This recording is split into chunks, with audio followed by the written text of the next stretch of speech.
야고보서 1장 17절에서 18절 말씀 우리 같이 읽겠습니다. 온갖 좋은 은사와 온전한 선물이 다 위로부터 빛들의 아버지께로부터 내려오나니 그는 변함도 없으시고 회전하는 그림자도 없으시니라.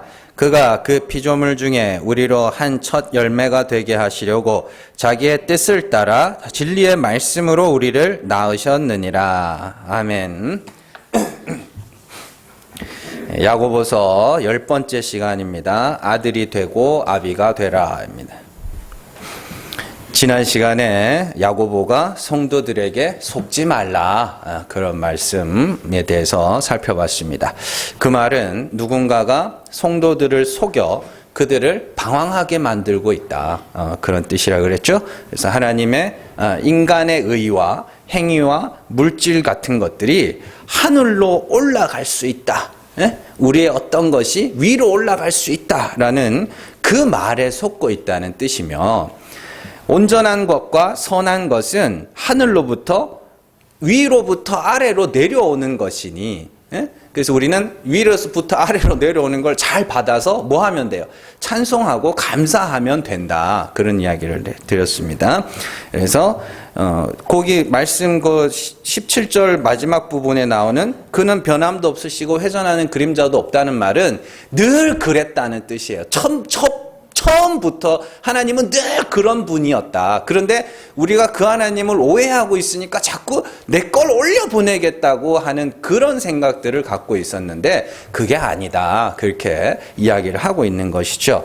자, 그래서 제가 요엘서의 말씀을 통해서 그 내용을 구약의 예로 들어서 말씀드렸죠. 하나님께서 메뚜기와 황충, 그건 하나님이 보내신 겁니다. 왜 보내셨냐면 곡식, 먹을 것들을 끊어버리시죠. 그래서 뭘 끊어요? 먹을 게 끊기니까 소재와 전제도 끊기죠. 그래서 자신의 먹을 것들을 위로 올려보내겠다고 하는 그 제사를 폐하시고, 그리고 그들의 죄를 보게 하시고, 그리고 그런 후에 하나님께 여호와로 말미암아 감사하게 하는 그런 이야기들, 그런 후에 성령을 보내셔서 주의 은혜의 예언이라 그러죠. 예언을 하게 하심으로 그 예언을 통하여 주의 이름을 부르는 자들에게 구원이 이르게 되는 그런 과정들을 요엘서의 이야기들이 쭉 설명을 해놓고 있는 겁니다. 그래서 거기 보시면은 괜히 소재와 전제 이야기가 나오는 게 아니란 말이에요. 그래서 하나님이 우리에게 왜 메뚜기와 황충을 보내셨냐면, 내가 한 게 얼만데, 내가 하나님을 위해서 한 게 얼만데 그 말을 못하도록 하기 위해서, 그게 정말 날 위해서 한 거냐라고 물으시는 거예요. 그런 예들은 구약에도 많이 나와요. 그래서 하나님이 신명기 같은 데 보면 너희가 언제 나에게 제사를 드려준 적이 있어? 광야 40년 동안 나에게 제사를 드린 적이, 실컷 제사를 드리려고 해놓고는 하나님이 그러신다니까요. 그건 뭐냐면 비밀처럼 제사는 내가 너희를 위해서 드려주는 거야 라는 이야기들을 비밀처럼 담고 있는 것입니다. 그래서 그런 과정들을 우리가 살펴봤어요. 그러니까 하나님은 늘 그런 분이었어요. 우리가 오해하고 있었던 거지. 그렇잖아요. 여러분들의 부모님은 늘 그런 부모님이었어요. 부모님은 자녀를 사랑해서 이것도 해주고 저것도 해주는데 그걸 받는 자녀들이 부모를 오해하고 있으니까 내가 원하는 거 안 해준다고 땡깡 부리고 그러는 것처럼, 그런데 이제 자기가 부모가 돼 보면 이게 사랑이었구나라는 걸 비로소 알게 되는 것처럼 하나님이 우리를 늘 그렇게 위로부터 아래로 온전한 것과 신령한 것을 보내주셔서 그걸 통하여 잘 받고 깨달아 찬송하고 감사하기를 원하시는데, 우리가 그 하나님을 오해하니까 자꾸만 엉뚱한 짓들을 하는 것이죠. 자, 그게 지난주의 말씀이었고요. 자, 오늘 말씀 조금 어렵습니다. 그래서 단어 하나하나를 그냥 다 풀어가면서 설명을 해드릴게요. 그래서 여러분들이 그 단어를 충분히 이해하고 나면 오늘의 말씀에 눈이 번쩍 뜨이는 그런 기적들이 나타날 겁니다. 그게 기적이에요, 여러분들. 대단한 게 아니고. 하나님이 진리의 말씀을 우리를 낳으셨다. 근데 그게 뭔 말인지 아세요? 그냥 뭐지? 말씀으로 어떻게 낳냐고요, 우리를. 그게 뭔 말인지를 아셔야 될 거 아닙니까? 하나하나 가르쳐 드릴 테니까 잘 들어보세요. 이해가 안 되시면 동영상 올려놓으면은 몇 번이고 들으세요. 몇 번이고 들으시면은 이해가 될 겁니다. 자, 먼저 우리가 살펴볼 단어는 17절에 나오는 그 빛들의 아버지라는 뜻이 단어입니다. 빛들의 아버지. 빛들의 아버지는 누구예요? 하나님이죠. 하나님을 가리키는데 우리가 오늘 중점적으로 살펴볼 단어는 빛들이라는 단어입니다. 빛이면 빛이지 굳이 성경이 빛들 이렇게 복수로 사용하고 있어요. 잘 보세요. 빛들의 아버지 헬라어 원어로 봐도 빛들로 되어 있습니다. 자, 빛들이라는 말은 결론부터 말씀드리면 성도들을 가리켜요. 우리를 빛들이라고 칭하시는 겁니다. 바울은 에베소서에서 성도들이 받을 복을 하나님의 아들이 되는 복이다 그랬죠. 그러면 하나님의 아들이면 성도들이 하나님의 아들이 되는 거 아닙니까? 그죠? 그럼 거꾸로 하면 성도들의 아버지는 누구라 소리예요? 하나님이죠. 그걸 그냥 빛들의 아버지라고 지금 부르고 있다니까요. 자, 그렇다면 아들이 될 자들의 아버지는 하나님이라는 말이며 그 말을 야고보는 빛들의 아버지라고 사용하고 있는 거예요. 결국 빛들이라는 말과 성도, 하나님의 아들이라는 말은 똑같은 거예요. 자, 그렇다면 왜 성도들을 향하여 빛들이라고 칭하고 있는가? 성경에서 빛은 하나님을 가리키며 동시에 하나님을 아는 지식을 가리킵니다. 올바른 하나님을 아는 지식. 그래서 그 지식, 그 빛을 가진 자들을 빛들이라고 이렇게 부르는 거예요. 자, 요한복음 1장 1절에서 5절입니다. 우리 같이 읽겠습니다. 태초에 말씀이 계시니라. 이 말씀이 하나님과 함께 계셨으니 이 말씀은 곧 하나님이시니라. 그가 태초에 하나님과 함께 계셨고 만물이 그로 말미암아 지은 바 되었으니 지은 것이 하나도 그가 없이는 된 것이 없느니라. 그 안에 생명이 있었으니 이 생명은 사람들의 빛이라. 빛이 어둠에 비치되 어둠이 깨닫지 못하더라. 아멘. 잘 보시면 요한은 하나님을 가리키는 단어들을 말씀, 생명, 빛 이렇게 가르치고 있죠. 자, 그리고 그 하나님을 알지 못하는 자들을 어둠이라고 불러요. 예. 그러니까 어둠이라는 것은 못되게 살고 악하게 사는 그런 사람들을 어둠이라 하는 게 아니라 하나님을 알지 못하는 자들, 그들을 어둠이라고 칭해요. 그렇게 하나님을 알지 못하는 어두움들에게 예수님이 빛으로 오셔서 그 하나님이 어떠한 분인지를 나타내시는 것을 빛을 비추셨다라고 이야기를 해요. 그래서 어두움에 빛이 비쳤어요. 그런데 문제는 뭐냐면 그 어두움들이 빛을 깨닫지를 못하네요. 예수님이 보여주셨는데도 친히 그 하나님이 육신을 입고 말씀이 육신을 입고 오시잖아요. 말씀은 하나님이니까 그리스도께서 아버지 품속에 독생하신 하나님인 그리스도께서 오셔서 빛을 그 하나님이 어떠한 분인지를 나타내셨는데도 사람들이 그 하나님을 깨닫지를 못하더라. 그런 이야기예요. 요한복음 1장 18절입니다. 자, 같이 읽습니다. 본래 하나님을 본 사람이 없으되 아버지 품속에 있는 독생하신 하나님이 나타내셨느니라. 보다, 본래 하나님을 보다. 이건 뭐냐면 요한복음에서 요한은 보는 것과 아는 것을 항시 똑같이 사용합니다. 그 똑같이 에이돈이라는 헬라어 단어인데 그걸 어떤 데서는 보다라고도 쓰고 어떤 데서는 알다라고 쓰는데 똑같은 거예요. 자, 요한복음 4장에 보면 예수님이 사마리아 여인에게 우리는 아는 것을 예배한다. 그 단어가 보다라는 단어예요. 예, 그러니까 보는 것과 아는 것은 영어에도 그래. 알았어 그러면 영어로 뭐라 그래? I see 그러죠. 그게 보다예요. 그 똑같은 거예요. 그래서 요한은 본다는 것과 안다는 것을 혼용하여 사용하는 경우들 우리가 흔히 찾아볼 수 있는데 하나님을 본 사람이 없다라는 것은 그냥 눈으로 하나님이 살아계신가를 본 사람이 없다는 단순히 그런 이야기가 아니라 하나님을 아는 자가 없었다라는 뜻이에요. 그런데 아무도 하나님을 아는 사람이 없었는데 예수님이 뭐 하셨다 그래요? 나타내셨다 그래요. 나타내셨다. 그렇게 하나님을 본 사람이 없는 상태를 어두움이라고 하고 그리스도께서 참 하나님을 나타내신 것을 빛을 비췄다라고 이야기를 하는 거예요. 그런데 1장 5절에서 우리가 봤듯이 빛이 어둠에 비쳤는데 어둠이 그 빛을 깨닫지를 못하더라. 그 하나님이 어떠한 분인지를 알지를 못하더라. 그런 이야기예요. 예수님이 하나님의 본체의 형상으로 이 땅에 오셔서 그 하나님이 어떠한 분인지를 나타내셨는데 사람들이 눈으로 보고는 깨닫지를 못하더라. 그러면 어떻게 해야 돼요? 하나님이 직접 그 마음에 심어주는 수밖에 없어요. 그게 새 언약이라니까요. 네. 내 말을 네 마음에 새기겠다 그러죠. 그게 그 말이에요. 네. 대충 상상을 하는 게 아니라니까요. 그래서 내 말을 네 마음에 새겨줄게. 금강석 철필로 새겨주겠다 그러잖아요. 그 이야기라니까요.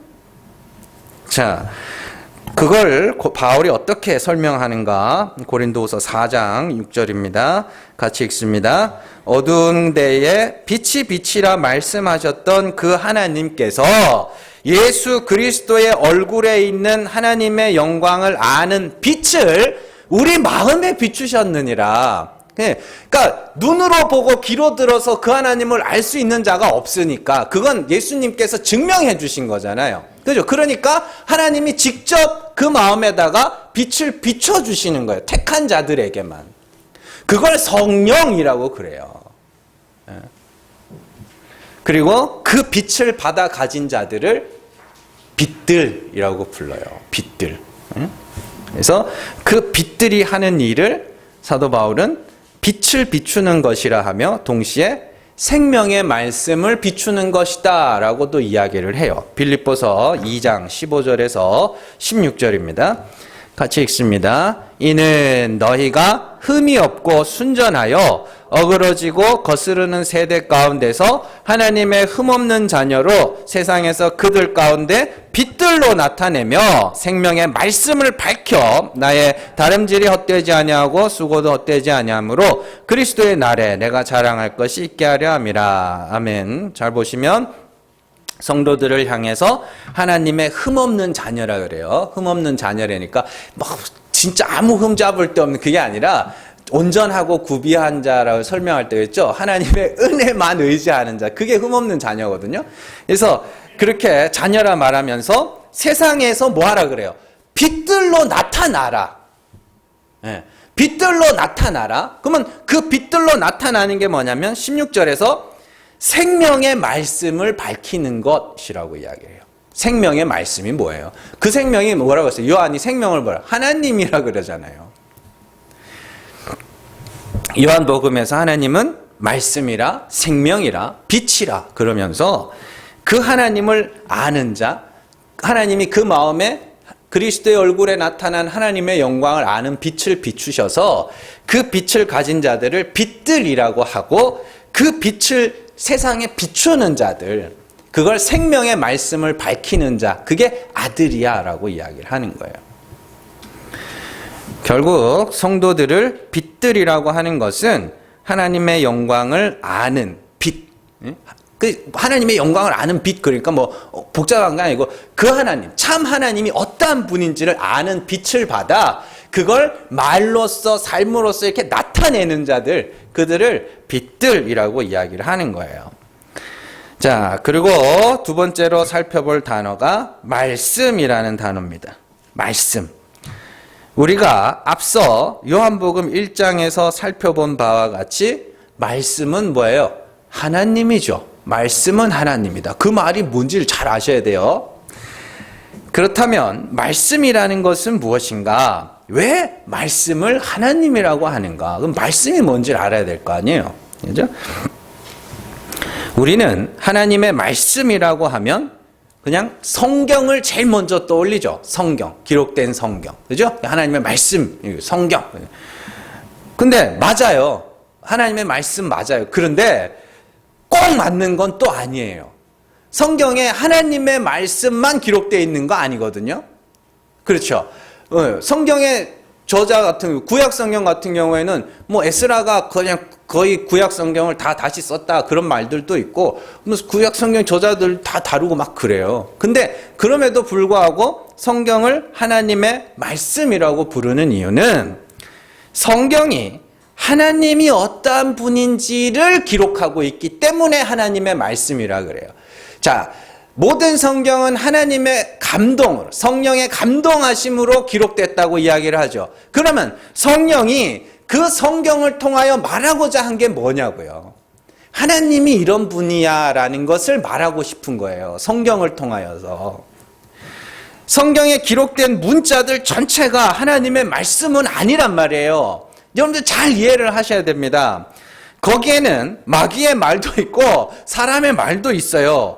성경은 하나님이 어떠한 분인지에 대하여 기록하고 있기 때문에 성경을 통하여 우리가 하나님이 이런 분이었구나 라는 걸 알 때 그게 그 성경이 하나님의 말씀이 되는 것이지, 그냥 그걸 통하여 내가 이렇게 살아야 되겠구나 저렇게 살아야 되겠구나 라는 교훈을 얻는 수준에 머물러 있으면 그건 그 성경을 사람의 계명이라고 부르는 거예요.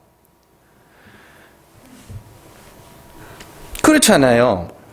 자기소개서라는 거를 쓰잖아요. 취업을 할 때든 뭘 할 때. 자기소개서를 쓰는 건 그 자기소개서를 통하여서 누구를 알라고, 나를 알라고 쓰는 거 아닙니까? 취업하는 사람이 나를 알라고 쓴 자기소개서인데 그 자기소개서를 보고 이 엄마가 어떻구나, 이 아버지가 어떤 사람이구나, 그 엉뚱한 것에 머물러 있으면 안 된단 말이에요. 응? 성경은 하나님이 이런 분이구나라는 것을 우리가 알 때 그 성경은 하나님의 말씀이 되는 것이지, 그걸 통하여 내가 어떤 삶의 교훈을 얻는 수준에 머물러 있으면 그건 사람의 계명이라고 부르는 거예요. 그래서 말씀이라고 하면 단순한 말이나 글이 아니라 보이지 않는 하나님의 자기 계시라고 이야기를 생각하시면 됩니다. 하나님이 모르잖아요. 보이지 않으니까. 그래서 하나님이 보이지 않는 하나님이 어떻게 해요?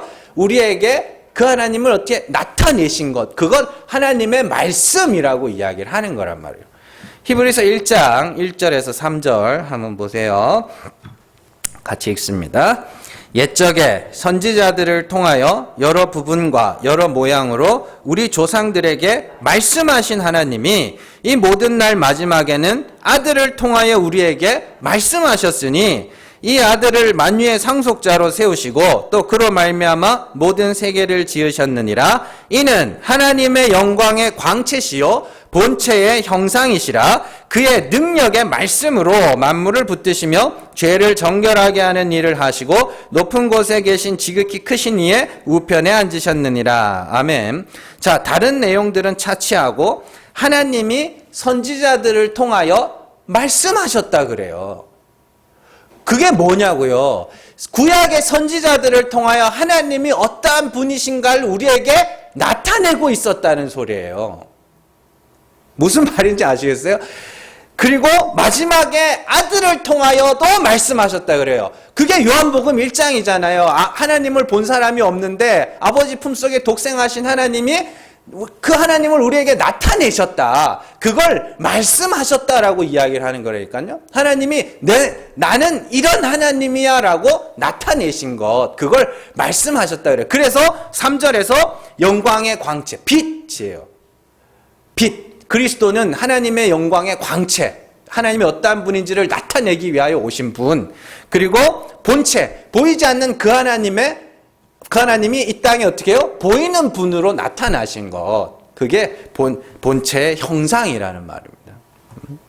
그래서 요한복음 1장의 내용과 연결해서 생각해 보면 하나님을 아는 자가 없는 어둠의 세상에 아들을 통하여 하나님이 어떠한 분인지를 우리에게 나타내신 것을 하나님이 말씀하셨다라고 이야기를 하는 거예요. 그러니까 이게 말씀하셨다 그러니까 잘 이해를 하죠. 계시하셨다. 그러니까 이런 것들이 사실은 이 땅에 인간들 사이에서도 사실은 그게 뭐예요? 다 모형으로 그림자로 나타나 있어요. 그러니까 여러분들이 서로 좋은 친한 사이가 되기 위해서는 뭐해요? 대화하잖아요. 대화를 하기 위해 뭐예요? 말을 하죠. 그 말을 한다는 게 뭐냐면 나는 이런 사람이야 라는 걸 나타내는 거예요. 그게 무슨 말인지 아시겠어요? 그래서 뭐 하라고? 나는 이런 사람이니까 너랑 나랑은 어떻게 해요? 잘 올바른 관계를 맺자. 나는 매운 게 싫어. 그러면 매운 걸 안 먹으면 둘 사이에 뭐예요? 화목이 되는 거 아닙니까? 그러니까 하나님이 우리에게 대화를 하신 거예요. 말씀을 하셔서 하나님이 어떠한 분인지를 우리에게 나타내 주셨다. 그걸 말씀하셨다라고 이야기를 하는 거예요. 참 이해를 하셔야 되는데. 자, 또한 하나님이 말씀으로 만물을 창조하셨다는 것도 하나님을 알만한 것, 그죠? 하나님을 알만한 것이 그 만물들에게 숨어 있다. 그런 이야기예요. 그래서 하나님이 지으신 만물을 압축해 놓은 게 뭐예요? 성전. 그죠? 창세기 1장과 성전은 똑같습니다. 성전의 그 쓰이는 단어들도 똑같아요. 그리고 그 성전으로 오신 이가 누구예요? 예수 그리스도잖아요. 왜 예수님이 자신을 성전이라고 했는지를 아셔야 돼요. 하나님이 어떠한 분인지를 나타내기 위하여 오셨거든요. 그래서 예수님이 자신을 성전이라고 그런단 말입니다. 자, 세 번째로 살펴볼 단어가 진리라는 단어입니다. 진리라는 헬라어 단어는 알레테이아라는 단어고, 이걸 한국말로 번역하면 참이라는 단어예요. 참. 이 단어는 그냥 참 하나님으로 바꿔 읽으면 돼요. 참 하나님. 참 하나님이 있으면 거짓 하나님도 있다는 뜻이죠. 네, 거짓 하나님도 있어요. 거짓 하나님이라는 것은 오해된 하나님을 말해요. 한 분 하나님인데 그 하나님을 참 하나님으로 알고 있는 자들이 있는 반면에 하나님을 오해하여 엉뚱한 일을 하고 있는 자들을 거짓이라고 이야기를 해요. 그러니까 거짓된 영 이런 말들 나오죠. 그러니까 거짓된 하나님으로 알고 있는 자들. 한 분 하나님이 계신데 그 하나님을 오해하고 있는 상태를 거짓이라 하고, 그 하나님을 올바로 아는 것을 진리라고 이야기를 하는 거예요. 그래서 예수님이 세상에 오신 것을 빛이 어두움에 비쳤다. 그 어두움이 뭐냐면 거짓이에요. 네. 하나님을 오해하고 있는 상태. 잘 보세요. 빛이 어두움에 비쳤다고 할 때 그 어두움들이 누구였어요? 유대인들이었잖아요. 유대인들이 하나님이 없다라고 했어요? 아니면 막 살았냐요? 그 사람들이? 아니라니까요. 그들은 하나님의 존재를 부정하는 자들이 아니라 오해하고 있던 자들이었어요. 자, 마태복음 22장 29절 같이 읽습니다. 예수께서 대답하여 이르시되 너희가 성경도 하나님의 능력도 알지 못하는 거로 오해하였도다. 마가복음 12장 27절 같이 읽습니다. 하나님은 죽은 자의 하나님이 아니요 산 자의 하나님이시라 너희가 크게 오해하였도다 하시니라. 보시면은 유대인들이 지금 성경도 오해하고 있죠. 그럼 성경을 오해하고 있다는 건 그들이 성경을 잘못 보고 잘못 읽고 있다는 뜻이에요. 성경을 통하여 하나님을 보고 있지 제대로 보고 있지 못하다는 뜻이에요. 하나님도 오해하고 있다 그러죠. 그 오해된 하나님을 뭐라 그러냐면 어두움이라고 그러는 거예요. 유대인들은 성경을 자신들의 법과 생활 규범으로 삼던 자들이며 그들은 하나님의 존재를 부정하지 않았고 도리어 입만 열면 하나님을 외치던 자들이었어요. 그런데 그런 자들을 통하여 예수님이 어두움이라고 이야기하신 것은 너희가 알고 있는 하나님은 참 하나님이 아니야. 그 이야기예요. 그래서 예수님이 내가 진리야. 그게 뭐냐면 내가 참 하나님을 나타내러 온 거야. 그죠? 그래서 나를 본 자는 누구를? 하나님을 봤어 라고도 이야기하시고 진리를 알지니가 뭐예요? 참 하나님이 어떠한 분인지를 알면 진리가 그 하나님이 너희를 자유하게 할 거야. 자유가 뭐예요? 내가 의로워야지 하는 그게 묶여있던 것에서, 율법 아래 묶여있던 것에서 하나님의 극렬하심이 우리를 구원하는구나 라고 풀려나게 되면 그걸 자유라고 한단 말입니다. 예. 그러니까 진리는 참 하나님이에요. 자, 그렇게 하나님을 오해하는 자들을 거짓, 어둠이라고 말해요. 그래서 참 재미있는 게 뭐냐면 하나님을 오해하는 자들과 하나님이 없다고 하는 자들의 지향점이 똑같습니다. 네. 잘 생각해 보세요. 율법주의자들이 인간의 의를 이야기하죠. 네. 인간의 의, 그 율법의 하나님으로 알고 있거든요. 그래서 율법의 하나님, 오해된 하나님이니까 열심히 내가 율법을 지키고 법을 지키고 인간의 의를 열심히 쌓아서 내가 이르러야지, 하늘에 이르러야지 하는 것이 율법주의입니다. 그래서 그들은 인간의 의를 굉장히 강조하죠. 무신론자들도 인간의 의를 말합니다. 신이 없다고 하면서 그 사람들이 막 살지 않아요. 예. 죄와 벌 같은 소설에 보면 도스토옙스키가 착각한 게 하나 있는데 신이 없으면 인간들은 막 살 거라고 이야기하는데 아닙니다. 신이 없으면 인간들은 내가 하나님처럼 돼야 되기 때문에 열심히 더 의를 쌓아가고 있죠. 그래서 지금 무신론자들이 굉장히 우리나라뿐만이 아니라 굉장히 세계 각처에서 거의 다 정권을 잡고 있거든요. 그래서 무신론자들이 추구하는 게 뭐냐면 의로운 인간이에요. 정의로운 인간. 그래서 무신론자들과 율법주의자들의 지향점이 똑같은 이유가 뭐냐면 오해된 하나님은 없는 것과 똑같은 것 때문이에요. 오해된 하나님은. 자, 네 번째로 살펴볼 단어가 첫열매라는 단어입니다. 첫열매. 그래서 첫열매는 단순히 처음 맺힌 열매를 말하는 게 아닙니다.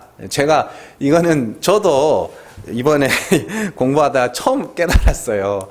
첫열매는 처음 맺힌 열매를 말하는 게 아니고 하나님이 받으실 만한 것, 그걸 첫열매라고 부르는 거예요.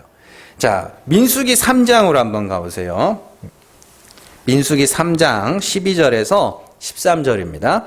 같이 읽습니다. 보라, 내가 이스라엘 자손 중에서 레위인을 택하여 이스라엘 자손 중에 태를 열어 태어난 모든 자를 대신하게 하였은즉 레위인은 내 것이라. 처음 태어난 자는 다 내 것임은 내가 애굽 땅에서 그 처음 태어난 자를 다 죽이던 날에 이스라엘의 처음 태어난 자는 사람이나 짐승을 다 거룩하게 구별하였음이니 그들은 내 것이 될 것임이니라. 나는 여호와이니라. 아멘. 잘 보세요.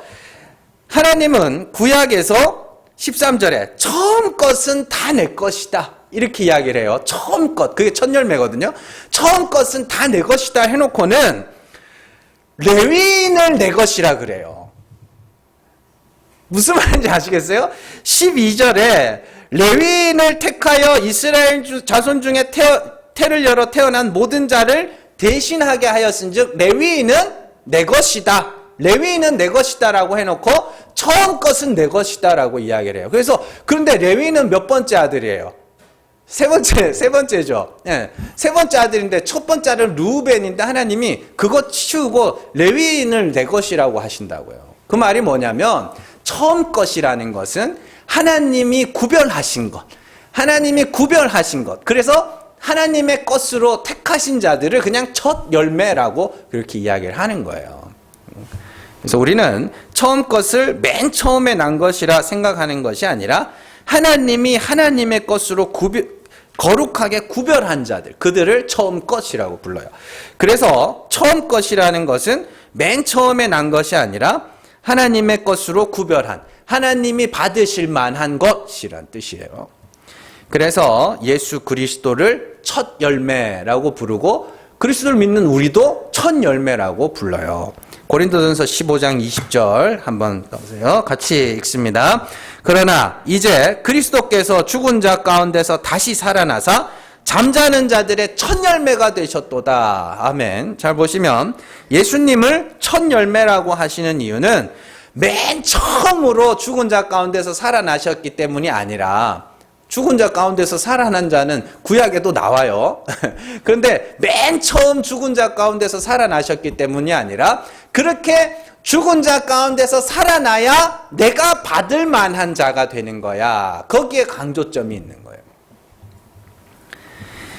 자, 우리가 읽었던 말씀이 고린도전서 15장에 나오는 말씀인데 여러분들이 잘 아시는 바와 같이 고린도전서 15장은 부활장입니다. 그죠? 처음 것이 죽어야 새 것으로, 땅의 것이 죽어야 하늘의 것으로 거듭난 이런 이야기죠. 자, 이 단어는 그래서 그렇게 죽고 부활한 자들이 비로소 하나님과 동거할 수 있는 하나님이 받을 만한 자가 된다. 그걸 첫 열매라고 이야기를 하는 거예요. 그래서 그걸 거듭남이다, 첫째 부활이다, 그렇게 성경이 기록을 하고 있는 것이죠. 다섯 번째로 하나님이 우리를 낳았다. 어떻게 낳았을까요? 자, 이 말씀은 어렵지 않게 설명할 수 있습니다. 여러분들도 쉽게 이해할 수 있어요. 자, 명심보감 효행편에 보면 시왈, 부해생아, 모해구가, 애부모, 생악으로 욕보심은 호천망극 이런 말이 나와요. 이게 뭐냐면 여러분들이 들으셨을 거예요. 아버지 날 낳으시고 어머니 날 기르시니 그 말이에요. 그리고 그 깊은 은혜를 갚고자 할진대 넓은 하늘과 같이 끝이 없느니라 뭐 이런 뜻이에요. 그런데 보시면 여기서 현대인들이 제일 오해하는 게 뭐냐면 날 낳으신 분은 누구? 엄마인데 왜 아버지가 날 낳으셨다라고 이야기를 하는가? 왜 그럴 것 같으세요? 그렇죠. 씨예요. 씨를 주어 아들을 낳기 때문에 아버지가 날 낳으셨다라고 부르는 건데 사실 명심보감 효행에서 이야기하고자 하는 것은 그 이야기가 아니에요. 아버지가 태어난 아들에게 뭘 줘요? 말을 줘요. 예? 아버지가 아들에게 말, 법도, 예절, 도 이런 거 있죠? 그걸 가르쳐 그 아버지의 말을 하게 한다고요. 그걸 씨를 줬다라고 이야기를 하는 거예요. 자, 쉽게 말해서 육체의 씨와 말의 씨를 주는 이가 아버지이기 때문에 그 씨를 가진 자를 아들이라고 하고 그 씨를 주는 자를 아버지라고 말해요. 그러니까 사실은 집에서도 그 애들 말본새가요, 누구를 닮냐면 아버지를 닮아요. 예, 아버지들이 말 조심을 해야 되는데 저도 말이 그냥 착하질 못해가지고 근데 아버지들이 자식들 욕하면 내가 욕을 많이 하는구나 그렇게 생각을 하셔야 돼요. 자, 어쨌든 그 말 씨를 주는 자, 성경에서도 이와 비슷한 예를 찾아볼 수 있습니다. 자, 바울은 디모데나 디도나 오네시모 같은 사람들에게 자신을 아버지라고 불러요. 그리고 그들을 아들이라고 부른다니까요. 그것은 바울이 자기가 가진 말을 그들에게 주어 그들이 그 말을 하는 자로, 그 말이 뭐라 그랬어요? 하나님이라 그랬죠. 하나님의 자기 계시. 그래서 하나님이 바울에게 성령으로 역사하여 그 하나님이 어떠한 분지를 깨닫게 하시고 그리고 그 말을 누군가에게 가르쳐 그들도 뭐예요? 그 말을 하게 하면 그게 아버지와 아들이 되는 거라고요. 그러니까 괜히 얼마나 바울이 디모데를 사랑했으면 내 사랑하는 아들이라고 그래. 그게 아니, 진짜 사랑하면 말을 줘야 된다니까요. 씨를 줘야 된다니까요. 자, 그래서 바울이 뭐라 하냐면 내가 해산해, 그리스도의 형상을 이루기까지 해산하는 곧 수고를 한다니까 뭐냐면 내가 그 말을 열심히 가르쳐 그들도 뭘 하게, 그 말을 하게 만드는 걸 해산하는 수고라고 그래요.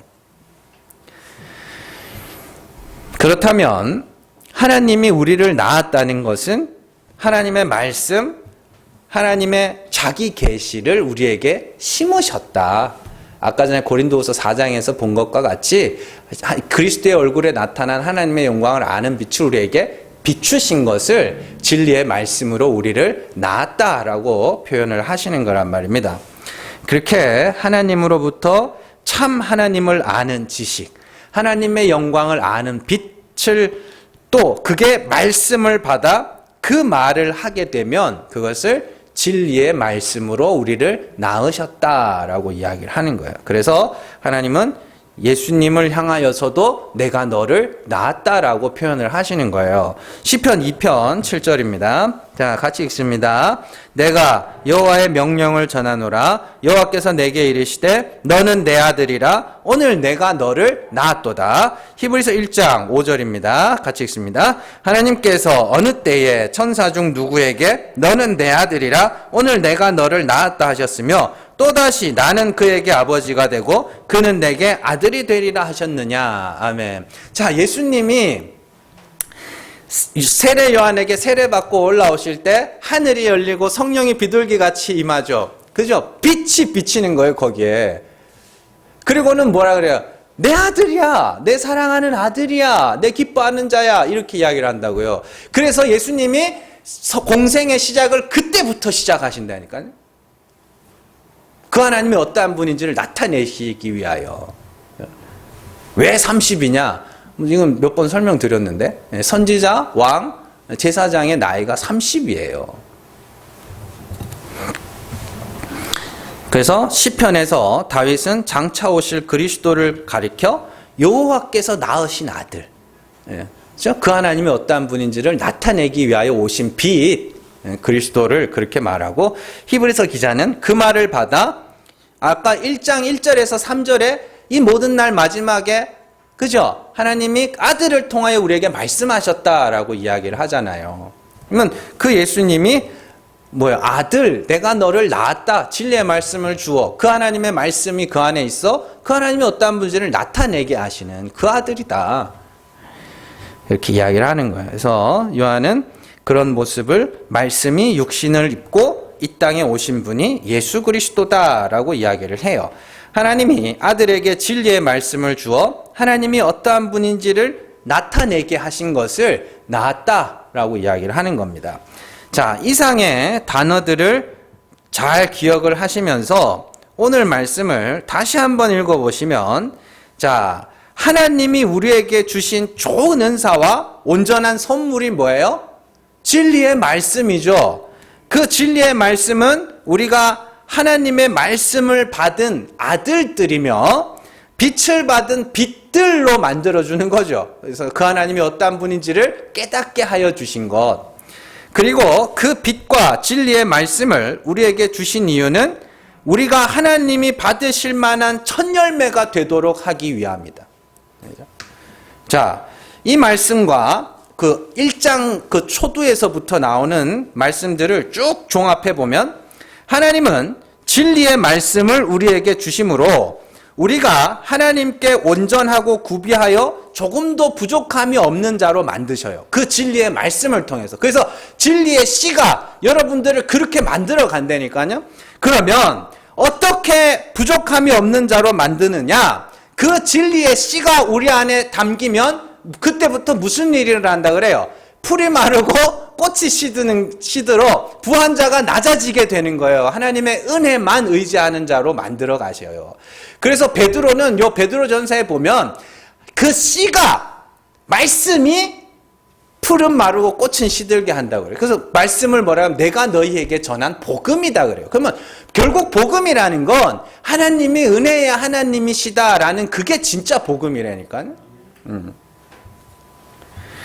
자, 바울은 이와 같이 진리의 말씀, 하나님의 영광을 아는 빛이 비치자 심히 큰 능력은 하나님께 있고 자신에게 있지 아니함을 알게 되었다. 이렇게 이야기를 해요.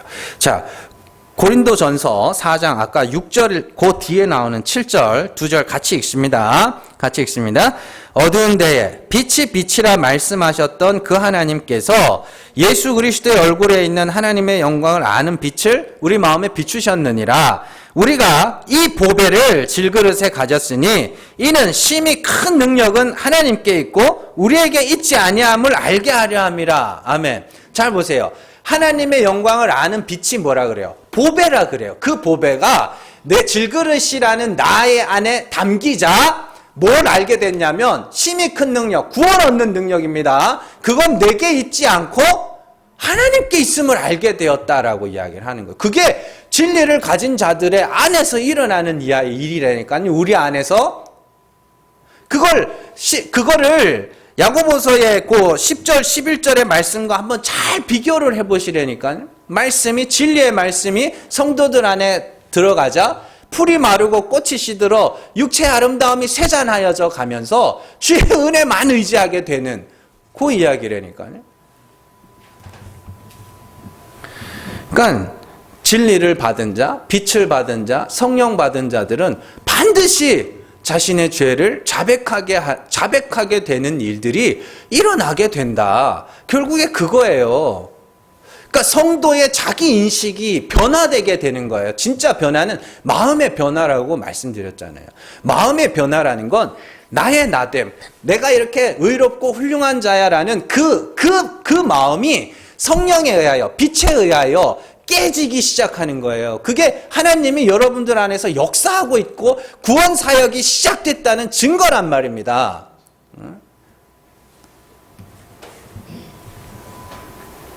그래서 성령 받은 하나님의 아들들은 자신의 죄에 눈을 뜨게 돼요. 그리고 그걸 안 하려고 하는 노력들도 하게 됩니다. 그런데 그게 중요한 게 아니라 그 죄 앞에 나의 불가능함을 깨달아가면서 주의 긍휼하심을 구하게 되는 거예요. 그게 진짜 신앙생활이란 말이에요. 더 훌륭한 자가 되는 게 아니라니까요. 세상이 박수칠 만한 그런 자가 되는 게 신앙생활, 그건 종교생활이고, 진짜 신앙생활은 내가 쌓았던 그 어두움의 일들이 다 벗겨져 가면서 나의 그 실체들에 눈을 뜨게 되는 거예요. 그러면서 진짜 주의 긍휼하심이 아니면 안 되는구나. 그게 진리의 말씀이 여러분들 안에서 일하고 있는 거예요. 동시에 사도 바울이 빌립보서에서 말한 바와 같이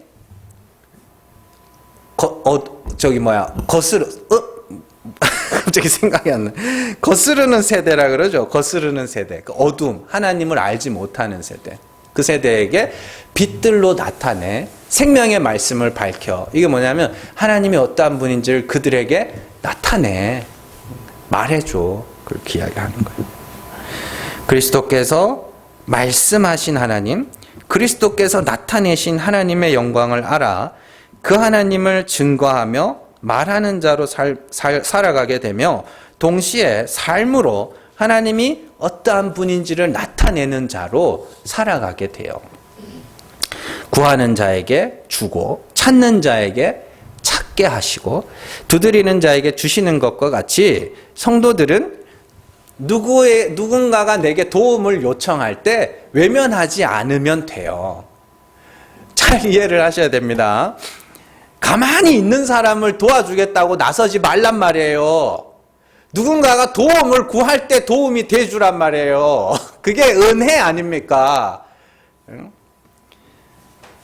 그러니까 인간의 의를 말하는 자들은 가만히 있는데 도와주려고 그런다니까요. 왜냐하면 내 의를 쌓고 싶은 거거든요, 그게. 근데 진짜 하나님의 은혜가 뭔지를 아는 자들은 누군가가 도움을 구할 때 그들에게 도와줄 수 있는 자들이에요. 도움을 구하지 않는 자들에게 나서지 않는 게 맞아요. 여러분들이 이건 살아가면서도 아시잖아요. 가만히 있는데 나는 그냥 멀쩡해서 살만해서 살고 있는데 나서서 도와주겠다 그러면은 그 사람 되게 자존심 상해한다니까요. 자, 그런데 더 중요한 거는 그게 아닙니다. 생명의 말씀, 진리의 말씀, 하나님의 영광 아는 빛. 자, 그것으로 다른 이들을 돌보는 자. 그게 참된 경건이라 그래요. 그래서 뒤에 가면 야고보가 고아와 과부를 돌보는 것이 참된 경건이다. 그렇게 이야기를 하는데, 자, 이게 뭐냐면 오늘 말씀을 잘 보시면 하나님이 진리의 말씀으로 우리를 낳았다라고 이야기하죠. 그러면 우리가 그 진리의 말씀을 가진 자들을 아들이라고 부르는 거 아닙니까? 그러면 그 아버지를 알지 못하는 자들에게 그 아버지가 어떠한 분인지를, 진리의 말씀을, 하나님의 영광 아는 빛을 비춰주면 그게 고아를 돌보는 것이고, 그 씨를 받지 못하여 신랑을 모르니 그 씨를 어떻게 받아요? 그 신랑을 통하여 그 신랑을 알지 못하는 과부들에게 뭐요? 그 신랑을 통하여 그 씨를 전해주면 그게 과부를 돌보는 거라니까요. 그게 단순히 그냥 어려운 이웃 도와주고 고아와 과부에게 관심을 써주고 단순히 그런 내용이 아니에요. 그러면 그 사람들이 내가 정말로 젊어서 청산 과부돼서 그런 사람들한테 막 돈 주고 이러면 그 사람이 천국 가냐고요. 그 사람을 통하여 내가 그 사람 대신 죽어준다고 그 사람이 안 죽냐고요. 그게 아니라니까요. 영생 얻는 말씀, 그걸 증거해 주는 것이 진짜 고아와 과부를 돌보는, 사실 다 고아들이에요. 아버지가 누군지를 알지 못하는데 어떻게 그게 아들이냐고. 다 고아들이지, 사생아들이지. 그런 이야기입니다. 자, 그래서 사도 바울이 진리의 말씀을 전하는 자신을 아버지라고 불러요. 고린도전서 4장 15절입니다. 같이 읽습니다.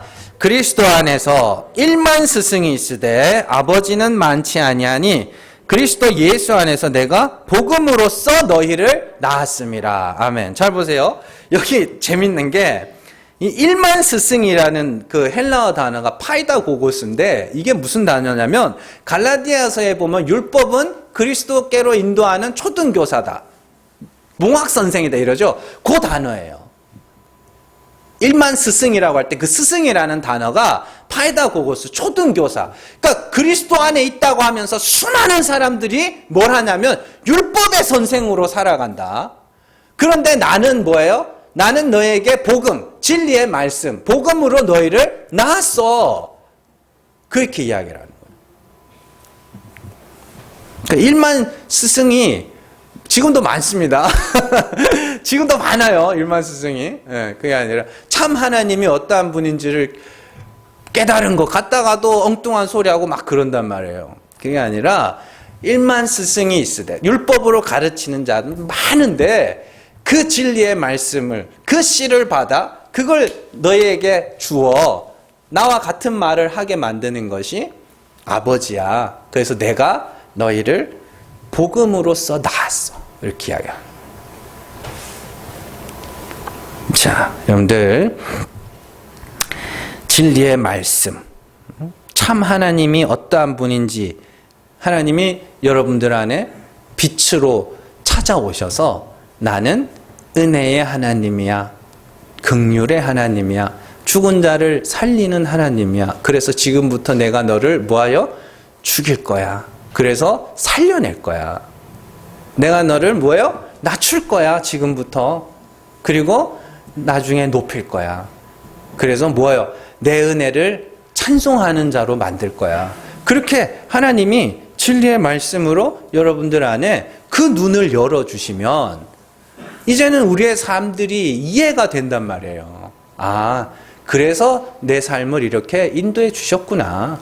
이렇게 낮추시기 위해서 하나님 앞에 아무 자랑할 것이 없는 자로 만들기 위해서 내 삶을 지금껏 이렇게 인도해 오셨구나. 그렇게 이해가 된단 말이에요.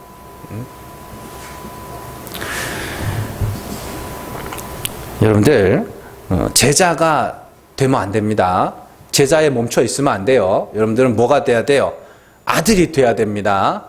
그리고 아들이 된 자는 이제 뭐 해야 돼요? 아비가 돼야 돼요. 여러분들이 누군가에게 그 말을 전하여 그 하나님이 어떠한 분인지를 잘 가르쳐서 그들도 나와 같은 말을 갖게 되면 그가 뭐예요? 내 아들이 되는 거예요. 여러분들 우리에게 주어진 시간이 얼마나 될지는 모르지만 진리의 말씀이 여러분들 안에서 심히 큰 능력은 내게 있지 아니하고 하나님께 있음을 깨닫게 해 가시며 동시에 그 하나님이 어떠한 분인지를 다른 사람들에게 잘 가르쳐서 누군가의 아버지가 되세요. 그래서 보시면은 그 고린도전서 14장에 가면은 방언과 예언 이야기하다가 그 마지막 부분에 가면 여자는 교회 앞에서 잠잠하라 이런 말이 나와요. 그게 단순히 이 성별, 생물학적인 여자는 교회에서 떠들지 말라 이런 이야기가 아닙니다. 방언밖에 못하는 자, 구약의 율법에 머물러 있는 자, 그 자들은 잠잠해. 가서 신랑에게, 그리스도에게 물어. 그리고 뭐하라 그래요? 함부로 떠들지 마. 여자예요. 그게 씨 없는 자. 그 진리의 말씀이 없는 자. 그 하나님이 어떠한 분인지를 몰라서 말씀을 그냥 사람의 계명으로밖에 못 가르치는 자들은 뭐하라 그래요? 교회에서 잠잠하라. 그렇게 이야기합니다. 그게 여자여 잠잠하라예요. 그러나 그 씨를 가진 자는 뭐예요? 그 말을 해야죠. 그 하나님이 어떠한 분인지를 말해줘야죠. 그래서 여러분들이 아들이 되셔서 잠잠하지 마세요. 잠잠하지 마시고 그 하나님을 말하고 증거하고 찬송하고 그렇게. 그래서 그리스도께서 나타내신 하나님은 은혜의 하나님이십니다. 죽은 자를 살리시는 하나님. 그래서 우리가 그 하나님을 그리스도로 말미암아 믿게 되었으니 이제 그리스도와 함께 뭐예요? 죽는 것이 당연하다 여기시면서 그 하나님을 많은 이들에게 증거하며 선전할 수 있는 저 여러분들 되시기를 주님의 이름으로 축원합니다. 기도하겠습니다.